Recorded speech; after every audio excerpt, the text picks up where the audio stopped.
Hello, everyone. Good morning. Welcome to another episode of the Hero Network. I'm the co-host, Victor Escalante. My partner, Vicky Cruz, is on assignment. She's actually at the FBI. She recently completed a training at the FBI, and who knows what she's up to. Anyway, today we are closing out the month of October as the month for Domestic Awareness Violence Month. And so what a show we have prepared for you today. Today we have a very special guest that is joining us from New Orleans, Adele George, who we're going to show you a short video clip of a documentary of her story that has been made. And you're going to hear her story firsthand so that you can get the full scope of what she's been through as a survivor. But more importantly, she's now an activist out to educate and to help victims of domestic violence. So, Jose Luis, whenever you're ready.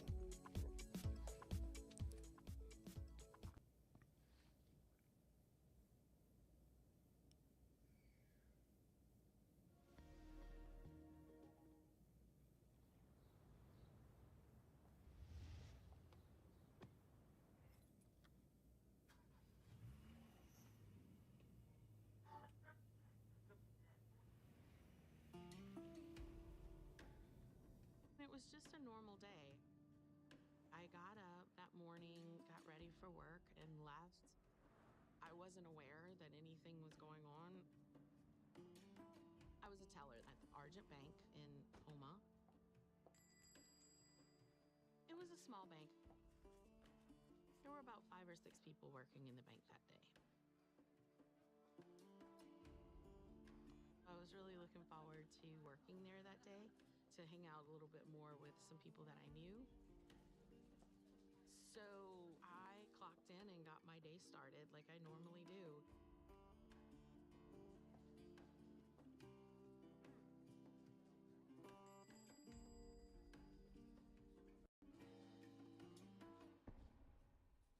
At some point, Chad, my ex-husband, walked into the bank.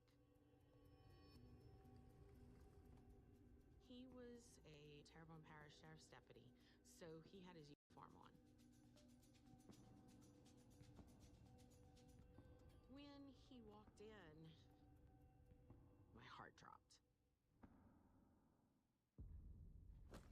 He was there with a duffel bag.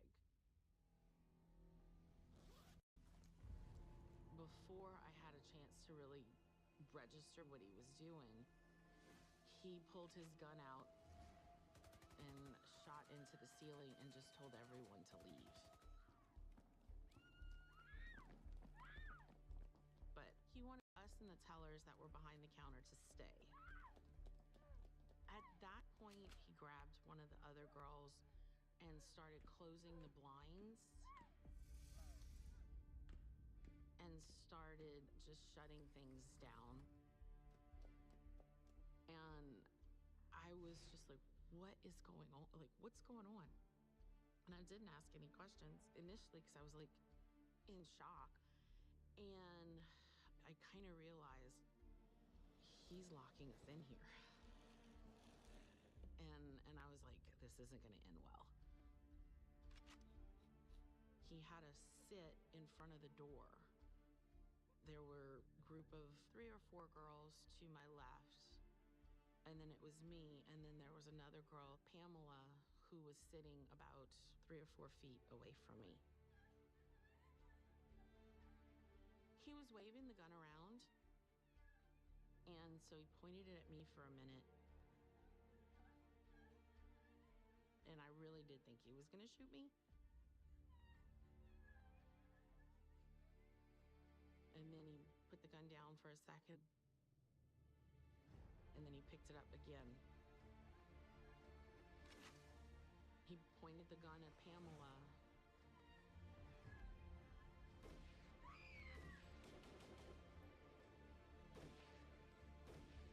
He shot her.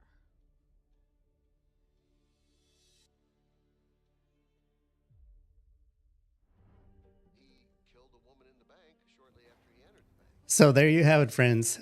This is a harrowing story that my good friend of 2 decades, Adele George, went through.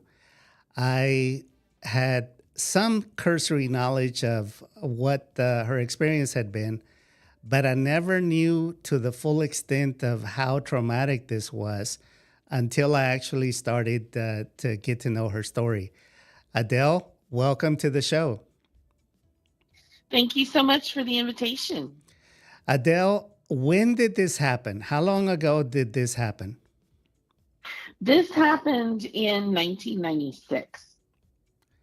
So it's been almost 30 years. So 30 years. Now, 30 years from this incident, what is the through line to today? Tell me how that impacted your life. The biggest impact that this had on my life is the fact that I realized that I wasn't the only one that was experiencing this type of trauma. And what happened was it really empowered me to not only want to tell my story, but to also let other people know that they weren't alone. Okay. And recently, you spoke to a group of people in the criminal justice system. Tell us about Yeah. that. Tell us how that experience has turned you into an activist, not only to educate and to activate for victims, but also to actually activate for abusers. So tell us what that's like. So I was recently invited to go and talk to a group of abusers people who had been accused of abusing and had to attend a course. And this course is obviously to educate them on the path to abuse and how to correct it. Um, for me, going to talk to them and sitting in front of them and telling my story, and for them to not only listen to how I wound up in an abusive situation, but how my ex-husband also wound up being an abuser, it was very eye-opening to them. And what I really wanted them to understand was that, not many people even realize at some point in their lives that they grew up in an abusive situation or that they were subjected to abuse and that they're repeating the patterns that they know. But the big thing for me was sitting in front of them and talking to them, letting them know that they had value, letting them know that they had worth, and letting them know that they were, still humans that could, live better lives, was so touching and so moving. And to really just watch these people understand, even to a greater depth of, like what abuse is and how it affects everyone, not only them, but the people around them. Yes, typically abusers are victims themselves, victims who are now victimizing other people. Yeah. Generally generational, that this is what they grew up with. And so, again, that's all they know. We had a detective who is in charge of domestic violence program here in Harris County, where we're home Hmm. based. And that was the commentary that she said is that she sees a lot of generational dysfunction and patterns that are often repeated from one to the next. So again, if all you know is abuse, that then that becomes the normal operating that a way that you live your life. Correct. Correct. And in some cases, in like my ex-husband case, he was subjected to sexual abuse for a number of years, and it was happening to him when he was prepubescent and into his teenage years, if I remember correctly. So it happened during a time in his life where there's brain development and things that are happening that are getting influenced um by what's happening to him. Yes, it's interrupting the natural development, one, but now it's also distorting it and turning it into a deadly weapon that would take time for that to manifest itself. Now, take us Exactly. take us back in time, Adele. How did you end up marrying this individual? I met him right out of high school, and he was sweet and kind, and he was funny, and he was highly intelligent and ambitious. And and when I met him, he was in the military. He had ambitions to be a cop, and all of these things that are like, that starstruck me, so to speak. And he really worked hard to win me over, and he really love bombed me, which is a frequent term that's used in domestic violence. Is he love bombed me. He let me know that he loved me. He was the best thing for me. No one else could take care of me the way that he could take care of me.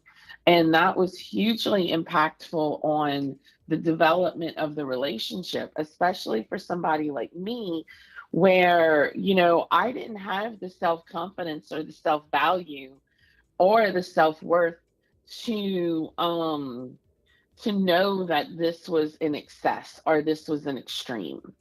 I was actually, I wasn't a straight A student. I wasn't a kid who, was a high achiever. That was not who I was at the time when I was growing up.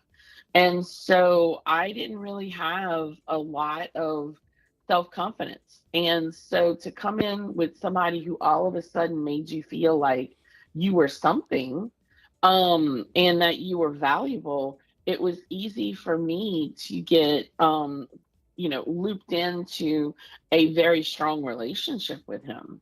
That makes sense. That given your predisposition, that you would fall for the love bombing, as you called it, which is an accurate Yeah. term to where they turn on the charm and they rev it up and they put charm on steroids. Now, Yeah. so so you got married to this individual, and how soon thereafter did the abuse that and the violence happen? So the abuse was probably, before we got married, the abuse was very much like psychological abuse. It was just, little tiffs and small arguments and things where I wasn't maybe doing what I should have been or I was, um, being less than what he wanted me to be. I wasn't keeping up the house good enough because we were living together. I Okay. wasn't keeping up the house good enough, and so on and so forth. But after we got married, the thing that shifted for him was that I became his in a very strong sense of the word, in far as like a piece of property. Okay. And for him, he was easily jealous if I, made really good friends with his friends. And he was easily riled up if I wasn't kept in line with what he wanted. And for him, because of his history of sexual abuse, his form of abuse was in the form of sex. So as time went on through the marriage, which was only for about a year and a half, as time went on, that escalated. And it went from what I thought was an intimate relationship, to realizing that I was forced to have sex and understanding that I was being raped. Okay.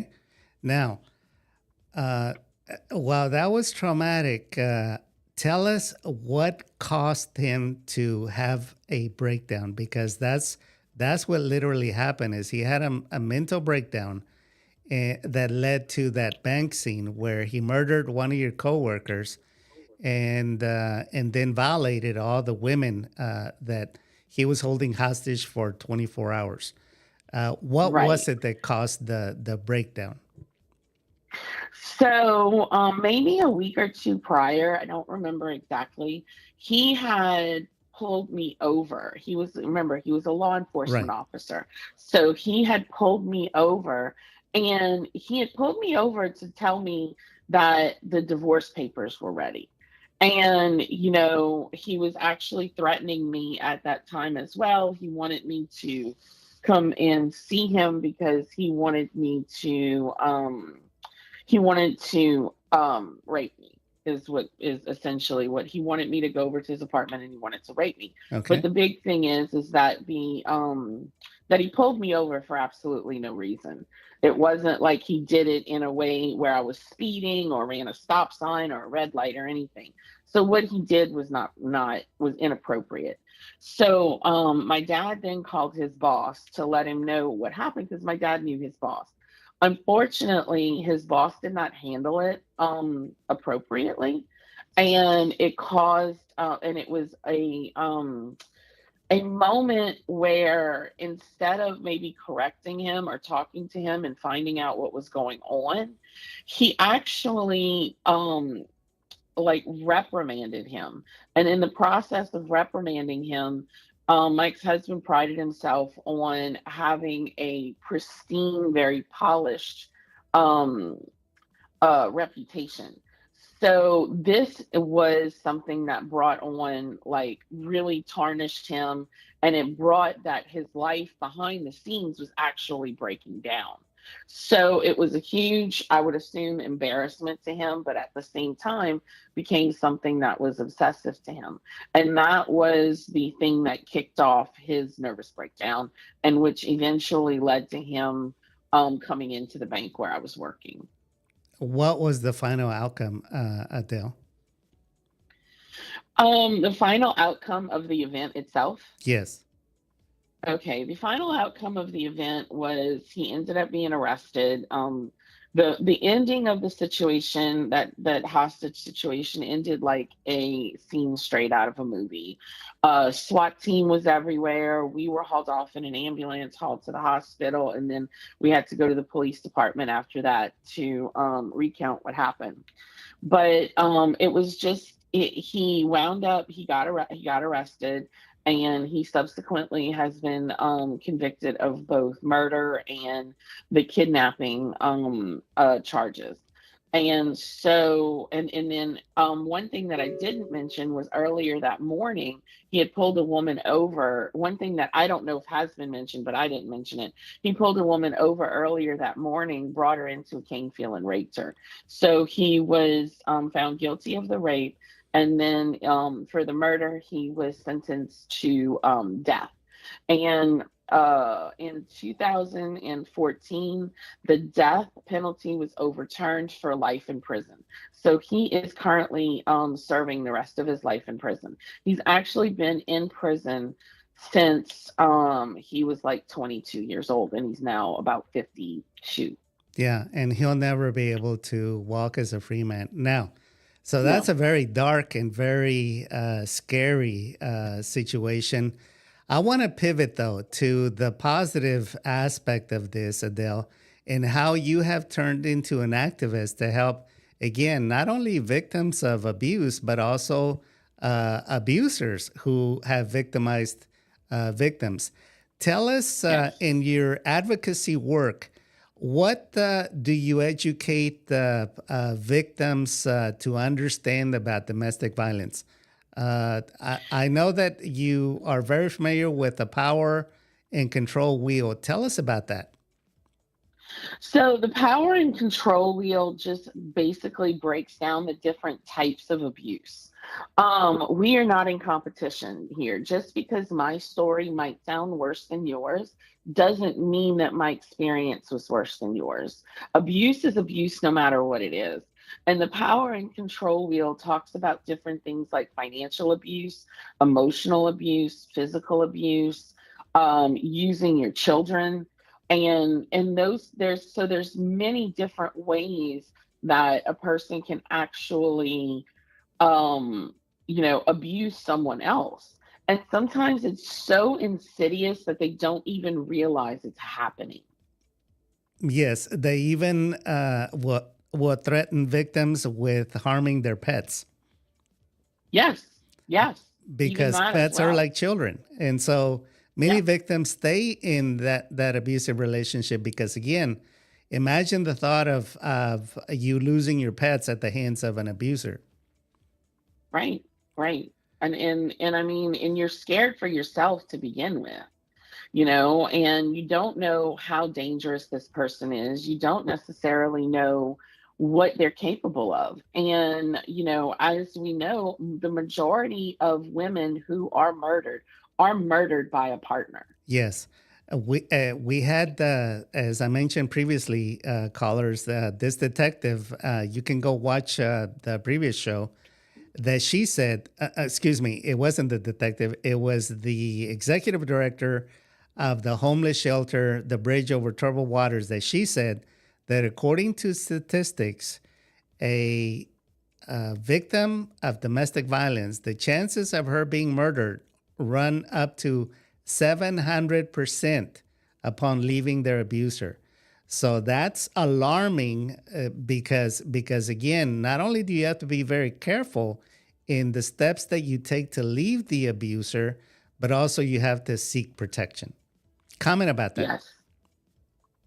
Yes. I mean, it's such a it's such a tricky thing to navigate. And so when you realize that you're in this situation and you have to get out of it, you have to craft a plan.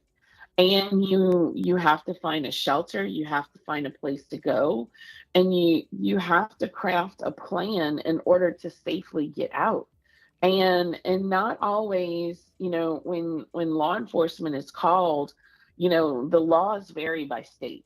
And there's only sometimes so much that a police officer or an investigator can do in order to protect, someone who is in an abusive situation. Yes, because there are gaps in the system to where the victim can end up even being victimized by the criminal justice system or the justice system. So this is where you need to be extremely careful and very knowledgeable to understand how when you cross that line, it's a path of no return. Right. And one Right. statistic that we heard is that it normally takes about 7 attempts, Adele, 7 tries to leave an abuser before the victim actually develops the strength to do it. So That talk about that. It's hard. It's really, really hard. I mean, it's you have to understand that the person that's being abused is not mentally healthy. And they're trying so hard to find strength within in order to fight this situation and not lose their life in the process, or the life of their children or their pets or their friends or their family members. And if they haven't told anyone that they're being abused, or if they've been so isolated from everyone else in their life that they may feel like they have no support, that they're attempting to do something and it's like taking a shot in the dark. Yes. So I can understand why these 7 attempts are it's almost like a learning process in some ways in order to be able to get out. But it should be easier and it should be better. It should be easier than 7 attempts. I mean, and the hard part too is finding a shelter within an hour or two of where you live, being able to get there, because some of people who are abused don't have transportation, they don't have That's money, true. they That's don't true. have ways in order to easily be able to leave. Okay. Now, as an activist, Adele, you get calls from different friends and of victims or even victims themselves, sometimes in the middle of the Correct. night. What do you Yes. tell those people when they call you? Well, the first thing that I tell them, and typically when I get the call, it's not the person that's in the abusive relationship, but it's the person who's worried about the person in the abusive relationship. So the first thing I do, especially if it's outside of the state of Louisiana, because my knowledge is limited, is I'll tell them to go to the national hotline. And when they call the National Domestic Violence Hotline, they can talk to someone there that can help them find shelters within a certain it's recommended that you find a shelter at least 2 to 3 hours, at least 2 hours away from where you are, so that you can get to safety and hide out.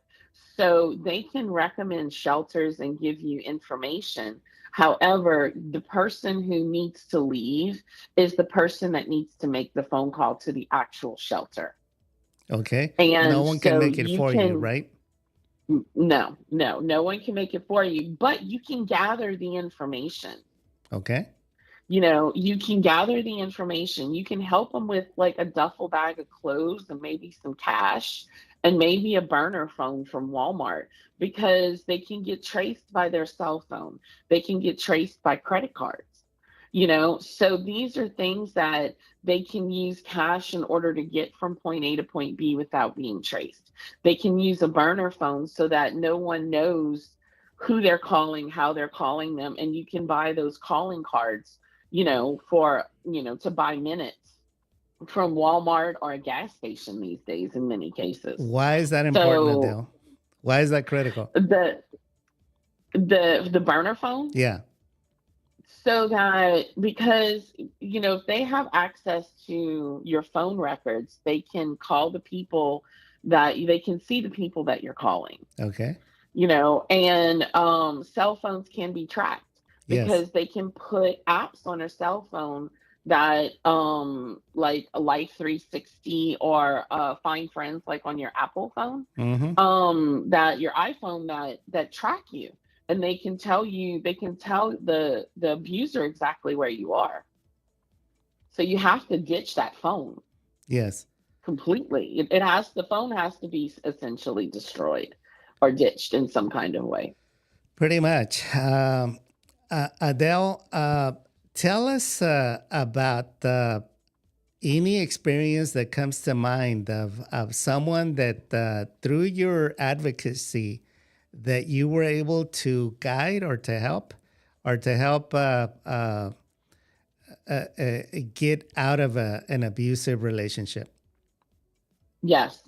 So I've one of the big ones that comes to memory is not one that she was in an abusive relationship, but then her boyfriend at the time had drugged her and raped her. And as soon as it was over and as soon as she came to, she called me. And when she called me and she said, "What do?" I said, "Bring an attorney, find an attorney." We all have friends who are in the legal industry. Find somebody to go with you and go to the sheriff's office. I told her, "Don't take a shower because you're going to have to be subjected to a rape kit." And I said, "Just either go straight to the hospital or go straight to the sheriff's office, whichever one you feel comfortable with." And subsequently, because of the actions that she took, the person who raped her is now in jail. Wow. He got arrested, and he was eventually, thanks to the rape kit and all of that, he was put behind bars. Now, I don't know for how long, but I know that he was put behind bars. Our producer is cheering for the victim but in the studio. So Adele, You and I, of course, can speak about this very openly and not be ashamed about the topic or the words used. You're Right. invited to speak to different groups, and sometimes when you speak up about how you're an activist, how is this taken in the community? It's a very uncomfortable subject. And I can definitely tell you that when I talk about it, I don't mince words. I call rape rape, I call abuse abuse, and I'm not overtly graphic, but I'm very Sure. upfront. And it makes people uncomfortable. It makes people uncomfortable to sit down and hear it. But I'm here to make you uncomfortable because this is a subject that nobody wants to talk about. Exactly. It's 2024, friends. We need to have this discussion because the statistics are that one in three women, three or four, depending on which study you look at, one in three or four women out there that you run into are victims or will be victims of domestic violence in their lifetime by an Right, intimate and close partner. Now, think about that. right, If you're in a group, right. if you're in a room, if you're in a board meeting with 10 people, that means three or four of those people in there are either being victimized or will be victims of domestic violence. Well, exactly. And it's not just women, it's men It's too. men also, exactly. One You in know, and four, I believe, is the statistic with men that they will be abused. They will go through some kind of abuse, but again, there's a taboo with men that you're supposed to be strong and macho. So what do you got to be complaining about? Can't you defend yourself? What would you say to those people that would think that, Adele? abuse is abuse. And it doesn't matter whether it's male or female.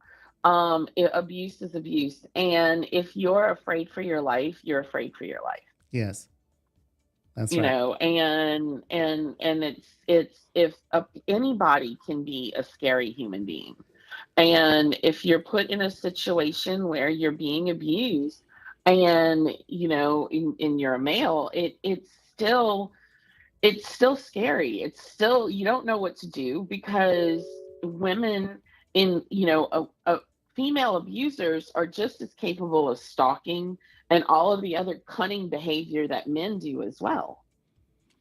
So tell us, Adele, the healing journey. What has that been like for you? The healing journey has been really, really important to me. It was, I don't call myself a victim, I call myself a survivor. And just in the context of that, it has a completely different context for me. And so but for me, I was committed. I was committed to taking care of myself, and I was committed to seeing a therapist. And I did so for 5 years after my marriage ended. And then over the course of, the past, 25 years, I've gone to a therapist when I've needed to, when life got a little too heavy or a little too hard. So for me, it's there's been nothing more important than my mental health and my emotional health, and actually, healing from what has happened to me. And I get a lot of, oh, you're so inspiring, and you're so strong and all of this. And I appreciate it when people say these things to me. However, I want to really be clear on the fact that the motivation for me was to put myself in a better place now that I was out of this. Now that he was gone, and he was out of my life, it was my chance to really know that I could live the best life that I wanted to live. And the main way to do that was to heal. Okay. Uh, I want you to tell the listeners what a great life you have, not necessarily as a result of what happened to you, but just how you were able to rebuild your life as a result of your past. Absolutely. I have a wonderful career. I own my own business. I have a wonderful group of friends, and I really enjoy life, and I'm full of gratitude, and I live in a state of happiness. I do not live with my abuse. I've taken the memories of the trauma and the abuse, and I've turned it into something powerful. So for me, it doesn't harm me anymore. These memories don't harm me. They don't bring me harm. They don't make me feel terrible. They empower me. And they empower me by doing things like this and recounting my story and telling people what has happened to me. And that's the path, friends, that if you have been a victim of domestic violence, you need to seek professional help. You cannot do this on your own, especially with that level of trauma as Adele shared with us. And Yes. the journey may be rough at times. You have good days, you have bad days. But in the end, if you persevere, if you persist, after 30 years, this is where Adele is today. To be strong, Yes. to be grateful of the life that she has, and to give back by helping others. Any final words, Adele? No, I just, you're worth it. You're absolutely worth it to survive this abusive relationship. And then, I realize that telling my story, there's so many other stories out there. And Yes, I encourage others to tell their stories because the more that we talk about this, the less taboo it is. exactly. Well, we're going to have to leave it there, friends. My next week, be sure and join us because we have another guest lined up for you. She is Ramona Peña, who is also a survivor. She was nearly killed, took 20 bullets from the boyfriend that killed her daughter, unfortunately. Also, a story of domestic violence. So until next week, go out and have a great week. And thank you so much, Adele, for joining us. You're welcome. I'm happy to be here. Bye bye now. Bye.